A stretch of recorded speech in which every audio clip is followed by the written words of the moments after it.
You've hit a lot of big shots down the stretch here in the tournament, none bigger than that step back at the end of the game over, I think, Faust on the baseline. Can you talk about that shot, and did you know it was in right away when it left your hand? I didn't. It was just being aggressive. The team told me they wanted me to take the shot, and I wanted to bring it home for these guys. I mean, we deserve it. We've been through so much, battled through so much during the season, and when I went, I just did what I always do, believed in myself, my teammates believed in me, and I took the shot, and it fell for us.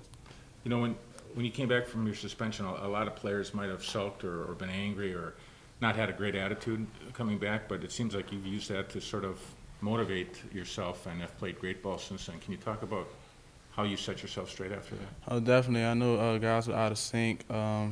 We wasn't ourselves. I put a lot of that on me for not being there for my guys, but I just told them if they could get a couple wins when I get back, we'd go to the dance. And we almost here. We're a game away, and these guys have just been playing tremendously. We've been playing tremendous defense, and as one unit, and that's going to get us where we need to be. Did you see the quote by the Cleveland State coach? Are you guys using that as bulletin board material?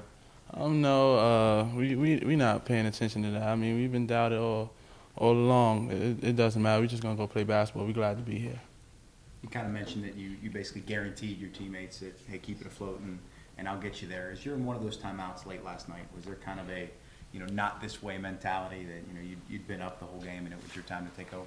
Yeah, definitely. Playing a team like Green Bay, the game's never over. You can never relax, can't take a play off. And my guys my teammates, my brothers, they just believed in me and I believed in them.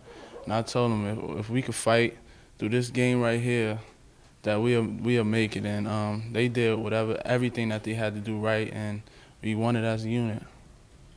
Green Bay came back last night and actually took the lead and led by 4 with a couple minutes left there.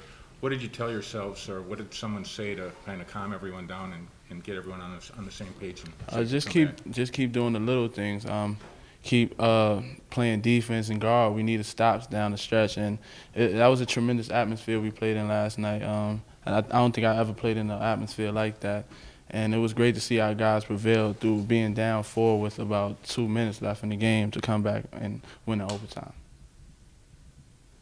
Feel like last night was as much adversity as you guys had to overcome at any point this season?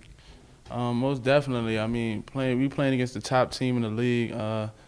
One of the greatest players I've played against by far, Kiefer Sykes, and guys like Alec Brown that they got. They're a complete team. They was the best team in our league, and it's great that we was able to win it on their floor. That's something that's tremendously hard to do, especially with an atmosphere like they had last night.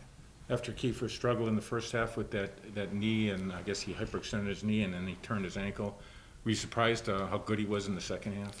Definitely. That shows his heart and his determination, his courage to just fight for his team. They know that he was a little down and his leg was kind of messed up, but he put it on his shoulders. He wanted to bring them to the dance, and you got to give him 100% respect for that. It looked like at one point you made a move down near top of the key, and he went down and he was grimacing in pain. I think you guys scored on a possession.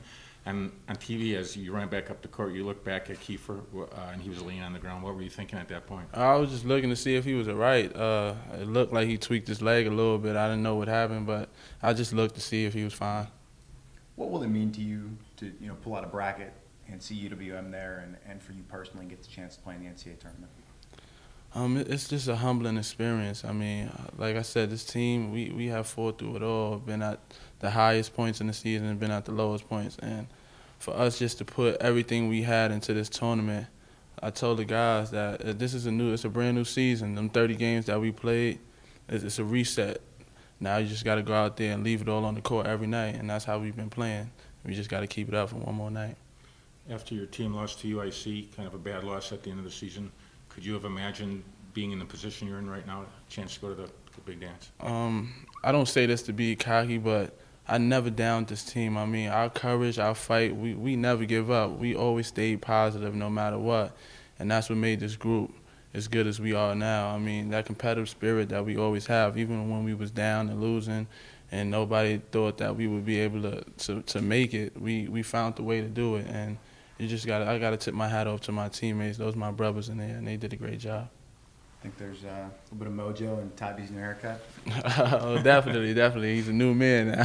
What was behind that? Did he ever, did he tell you guys he was doing that? We heard he Nah, said he shoot did. out. He surprised us. We all went in the hotel room to get tape, and we walk in, and Tybee got a haircut. We looking like, oh, man, like, you got a haircut? But, yeah, he just said he just wanted to shave off a new day, have a new look, take some attention off his hair. So I think he kind of did that.